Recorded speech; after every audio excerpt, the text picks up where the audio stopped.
अस्सलाम वालेकुम प्यारे बच्चों, कैसे हो आप सब? ठीक हो? अच्छा बेटा, जैसे कि आपको पता है कि ना हमारा पढ़ाई का सिलसिला यानी कि हम घर में बैठ के पढ़ रहे हैं, ऑनलाइन हम पढ़ाई कर रहे हैं। तो बेटा आप पहले हम जो है ये नज़म शुक्र तेरा खुदाया, इसकी पढ़ाई भी हम कर चुके हैं और यकीन उम्मीद करती हूँ कि आपने भी घर में ज़रूर पढ़ा होगा। ठीक है बेटा, इसकी हम पढ़ाई भी और अल्फाज मायने हम पहले कर चुके हैं। आज हम इसकी करेंगे सवालात के जवाब और हम आवाज़ अल्फाज, सिफ्त और मसूफ़ की पहचान, और एक मैम ने यहाँ पे लिखा नहीं मुतज़ाद मिसरा, वो नीचे लिखा हुआ है। तो वो आज हम यानी कि 4 चीज़ें हम करेंगे। ये देखिए बोर्ड पे सारे बच्चों को दिखाई दे रहा है। तो बेटा आपने अच्छे से घर में बैठ के पढ़ाई करनी है अपनी, और जिस बात की आपको समझ ना आए उसको अंडरलाइन करते जाना है ताकि जब हमारे स्कूल खुलें तो हम उसका अजाला कर सकें। तो बेटा जो काम मैम दें उसको आपने अच्छे से याद करने के साथ साथ अपनी नोटबुक पे या रफ रजिस्टर पे आपने लिखते भी जाना है। ठीक है, तो आइए हम सवालात के जवाब, जो हम पहले तो इसके सवाल हम 2 कर चुके थे ना सवाल इसके। ये देखें, ये नज़म किसने लिखी है, ये वाला हम सवाल कर चुके थे। नज़म के पहले और आखिरी शेर का मतलब ये भी हम कर चुके थे। आज हम करेंगे नज़म से अल्लाह ताला की दी हुई किसी एक नेमत का इंतखाब कीजिए और लिखिए कि अगर ये नेमत ना होती तो क्या होता। ठीक है, जवाब को कम से कम 4 नुकात में तहरीर करना है। अगर वाला आपके ख्याल में अल्लाह ताला की नेमतों का शुक्र अदा किस अंदाज़ में कर सकते हैं, ये वाला सवाल। और नज़म से हम आवाज़ अल्फाज की शनाख्त, ये वाला। और सफ़ा नंबर यानी कि आज हम करेंगे सफ़ा नंबर 2 और सफ़ा नंबर 3। आज हम टोटली दोनों सफ़ात करेंगे। ठीक है, तो आइए आते हैं सवालात की तरफ जो हमारे रह चुके थे। एक नेमत का इंतखाब कीजिए। मैंने मुकम्मल सवाल नहीं लिखा क्योंकि बोर्ड पे जगह बहुत कम थी। तो आपने अगर लिखना चाहें तो आप लिख सकते हैं, लेकिन आपने इतना ही लिखना जितना मैम ने बोर्ड पे लिखा हुआ है। एक नेमत का इंतखाब कीजिए, यानी कि जो अल्लाह ताला ने हमें दी है ना नेमतें, जो हमारी नज़म में भी आई हैं, सूरज, चाँद, सितारे, पहाड़, दरख्त, सारा कुछ। ठीक है, एक नेमत का इंतखाब करें और 4 नुकात में तहरीर करें। ठीक है, तो सूरज, यानी कि हम सबको पता है कि सूरज अल्लाह ताला की बहुत बड़ी नेमत है, तो हमने सूरज को लिया है। सूरज अल्लाह की बहुत बड़ी नेमत है। अगर ये नेमत ना होती तो क्या होता, ये मैंने यहाँ पे नहीं लिखा।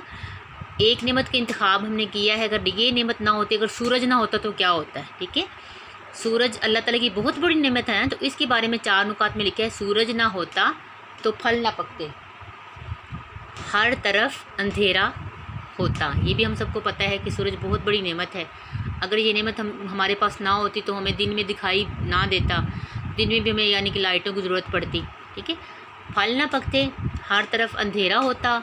विटामिन डी, यानी कि सूरज की रोशनी से हमें विटामिन डी हासिल होता है ना, जो हमारी हड्डियों को मजबूत करता है। ये हमने तीसरी जमात में भी पढ़ा था कि सूरज सूरज से हमें विटामिन डी हासिल होता है, सूरज से हमें रोशनी हासिल होती है, सूरज से फल पकते हैं, फूल खिलते हैं, और ये सारा कुछ हमने पढ़ा था। सूरज से विटामिन डी हासिल ना होता। ठीक है, और उसका यानी कि जो चौथा निकात है वो है कायनात में हुस्न ना होता। ये तो हम सबको मालूम है कि अगर सूरज ना होता तो कायनात में बिल्कुल भी हुस्न ना होता। ठीक है, तो ये चारों निकात आपने अच्छे से ज़हनशीन कर लेने हैं। आगे है, जो आगे वाला सवाल है, अल्लाह ताला की नेमतों का शुक्र हम कैसे अदा कर सकते हैं। 2 बातें लिखिए। ठीक है, अल्लाह ताला की नेमतों का शुक्र अदा कैसे करते हैं, 2 बातें लिखिए।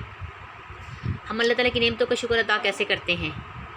नमाज़ पढ़ कर, गरीबों की मदद करके। यानी कि ये जो अल्लाह ताला ने हमें नेमतें दी हैं ना, जैसे आजकल गंदम का सीज़न है तो हम गंदम में से गरीबों का हिस्सा जो निकालते हैं वो उनकी मदद ही होती है ना, क्योंकि गंदम भी अल्लाह ताला की एक नेमत है। उसमें से जब हम गरीबों को देते हैं तो भी अल्लाह ताला खुश होता है। नमाज़ पढ़ कर और गरीबों की मदद करके शुक्र अदा कर सकते हैं। ठीक है, आगे हम वज़न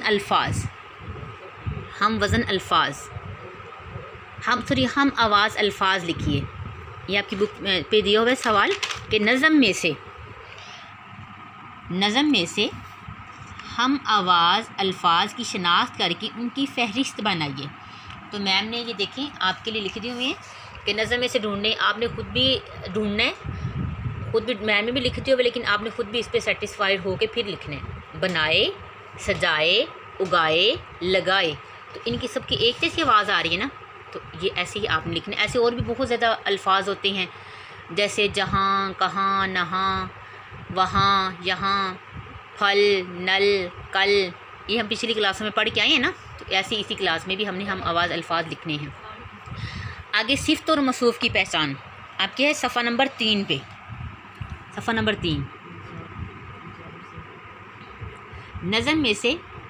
नज़म में लफ्ज़ साफ़ पानी इस्तेमाल हुआ है। नज़म में क्या पानी इस्तेमाल, साफ़ पानी इस्तेमाल हुआ है। देखिए पीछे साफ़ पानी, देखें दिया है जो तूने हमें साफ़ पानी। ठीक है, वो कह रहे हैं कि नज़म में लफ्ज़ साफ़ पानी इस्तेमाल हुआ है, इसमें पानी मसूफ़ और साफ़ सिफ्त है।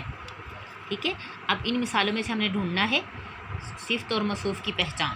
ठीक है, ये देखें सिफ्त और मसूफ़ की पहचान, ये सारी मसूफ़ हैं, आसमान, पहाड़, दरख्त, फल, सूरज, ज़मीन, दरिया, पौधा, फूल, रात। तो अब हमने इन सब की सिफ्त ढूंढनी। आसमान की सिफ्त क्या होती है? आसमान की सिफ्त होती है नीला। आसमान की सिफ्त होती है जिसमें सिफ्त पाई जाती है ना कि उनके आसमान में नीली सिफ्त पाई जाती है क्योंकि वो नीला होता है। आसमान की सिफ्त क्या है? नीला। ठीक है, पहाड़, अब हम पहाड़ों को ये तो नहीं कह सकते पहाड़ों की यानी कि उनका रंग ऐसा है या उनकी सिफ्त, पहाड़ की सिफ्त ये होती है ऊंचे पहाड़, यानी कि उसमें नीला पहाड़ नहीं आएगा या शानदार पहाड़ नहीं आएगा या सरसब्ज़ पहाड़ नहीं आएगा, बल्कि पहाड़ों के लिए हम हमेशा ये सिफ्त यूज़ करते हैं ऊंचे पहाड़। ठीक है ना, जब हम जाते हैं ना पहाड़ी इलाके में तो हम कहते इतने ऊंचे पहाड़ थे। ठीक है, दरख्त, और दरख्त की सिफ्त, दरख्त में ये सिफ्त पाई जाती है कि वो सरसब्ज़ होता है, सरसब्ज़। ठीक है, अब हम दरख्त को ऊंचे नहीं कह सकते कि ऊंचे दरख्त, हम कहेंगे सरसब्ज़ दरख्त। ठीक है, आगे है फल। फल की खासियत क्या, फल की सिफ्त क्या होती है कि फल मीठा होता है, फल मीठा, तो मीठा क्या है? सिफ्त है फल की। आगे है सूरज। सूरज की सिफ्त क्या होती है? चमकता। यही है ना कि जब हम सूरज की तरफ देखते हैं तो चमकता है ना सूरज, तो चमकता सूरज, चमकता क्या है? उसकी सिफ्त है। आगे है ज़रख़ेज़। ज़रख़ेज़ की जो ज़रख़ेज़ सिफ्त होती है ज़मीन की, तो हम कहते हैं कि ज़मीन ऐसी है या वैसी, हम ज़मीन को ऊंचा भी नहीं कह सकते, नीला भी नहीं कह सकते, सरसब्ज़ भी नहीं कह सकते, मीठी ज़मीन भी नहीं कह सकते। ज़मीन के लिए जो हम सिफ्त इस्तेमाल करते हैं वो होती है ज़रख़ेज़ ज़मीन, ज़रख़ेज़, ज़रख़ेज़, ये मैं नुक्ता रेज़ हो गया, ज़रख़ेज़ ज़मीन। ठीक है, आगे दरिया।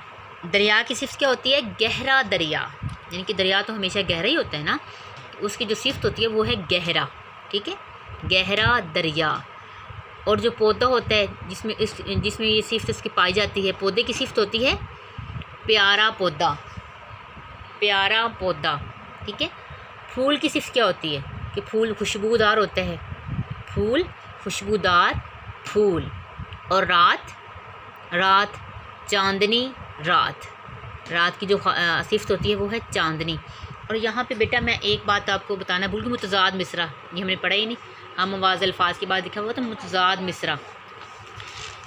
नज़म में उन्होंने कहा है कि मुतज़ाद मिसरा, नज़म से वो मिसरा तलाश करके लिखिए जिसमें एक दूसरे के मुतज़ाद अल्फाज इस्तेमाल हुए हैं। ठीक है, नज़म से वो मिसरा हमने तलाश करना है। अब नज़म में मिसरा कौन सा है कि जिसमें दोनों मुतज़ाद अल्फाज आ रहे हैं? ये देखें, ये दुनिया में जो कुछ नज़र आ रहा है खुदाया ये तेरा बनाया हुआ है, ज़मीन आसमां भी हैं तूने बनाए। ज़मीन और आसमान एक दूसरे के मुतज़ाद है ना, यानी कि उलट हैं, तो यही मिसरा हमारे नज़म में से बनता है, मुतज़ाद मिसरा। ज़मीन आसमां भी हैं तूने बनाए। ठीक है, ये मैम से स्किप हो गया था, इसी वजह से मैम ने आपको लास्ट में बता दिया है। तो उम्मीद करती हूँ कि बेटा ये आज का सबक आप अच्छे तरीके से समझ गए होंगे, और घर में बैठ के बेटा अपनी पढ़ाई के साथ साथ आपने जो अखबारात की पढ़ाई भी करनी है और जो अच्छी बुक्स आपके घर में पढ़ी उनकी भी आपने पढ़ाई करनी है, ताकि हमारे उर्दू पढ़ने का और लिखने का हमें अच्छे से तरीका आ सके, इस्तेमाल करने का तरीका आ सके। तो ठीक है बेटा, अपना और अपने घर वालों का ख्याल रखना है, पढ़ाई पर तवज्जो देनी है और घर में रहें, महफूज रहें। अल्लाह हाफ़िज़।